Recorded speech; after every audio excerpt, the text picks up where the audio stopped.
Norway are into the quarterfinals of the World Cup for the very first time in history, knocking out Brazil. And great news for English supporters who are also through after a rather dramatic win against Mexico.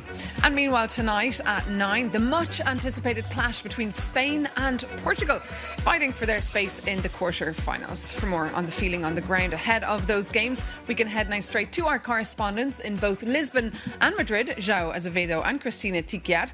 Good morning. First to Lisbon, João. What is the mood there ahead of this big match? Hey there, Maeve. Good morning. I'm standing here at this marina in the Lisbon area by the Atlantic, which has hosted several watch parties throughout this World Cup. It's already 25 degrees this morning, but temperatures are expected to be even higher later on, not least because this place will be crawling with Portuguese supporters eager to see the national team make it through to the quarter-finals. The task ahead, anything but easy, as Spain remains unbeaten in the tournament. The Spanish side is known for bossing possession, but it's worth noting that the Portuguese midfielders have the technical skills to prevent the Spaniards from dictating the tempo. That might well be the defining dynamic going into this knockout tie. Also, Cristiano Ronaldo announced yesterday that this will be his last World Cup. Will he start against Spain? Well, Gonçalo Ramos scored a stoppage time winner against Croatia when Ronaldo had already been subbed off. All of that, of course, increasing pressure on manager Roberto Martinez, who hinted, though, in his presser that he will not bench the captain. Whichever decisions are made, Portugal's not taking the back seat here. The Portuguese players making it absolutely clear that they're ready to go toe-to-toe with the reigning European champions. Now, let's get the perspective from the other side. Good morning to you, Cristina. You're in Madrid, not too far from here. What's the mood like in the Spanish capital?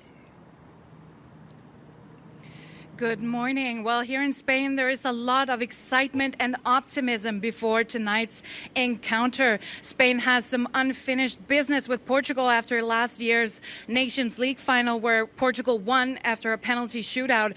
So the team is excited. They have come into this encounter with a lot of energy. However, the players have been very careful not to underestimate Portugal. Forward Mikel Oyarzabal summed it up perfectly when he said that Spain is approaching this match with respect, but without fear. Spain really do believe that they are worthy and able to reach the quarterfinals at this World Cup. Now, tonight, all eyes are going to be on Lamine Yamal, one of Spain's top star players. However, many fans have noted that this year there is less focus on individual stars and more focus on the collective team effort, which is what has ensured Spain's success at this World Cup so far. But everyone knows that in a match like this against Portugal, any small mistake could mean a defeat. So optimism but caution from the Spanish side tonight. Optimism but caution.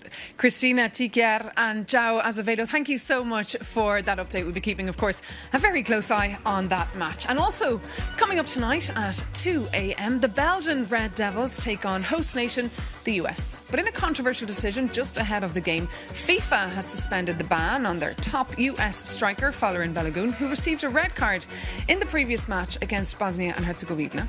According to reports, it was actually President Donald Trump himself who called the FIFA president to ensure that the top US striker could play. The Belgian Federation is looking into what action it can take after a decision critics say was influenced by politics.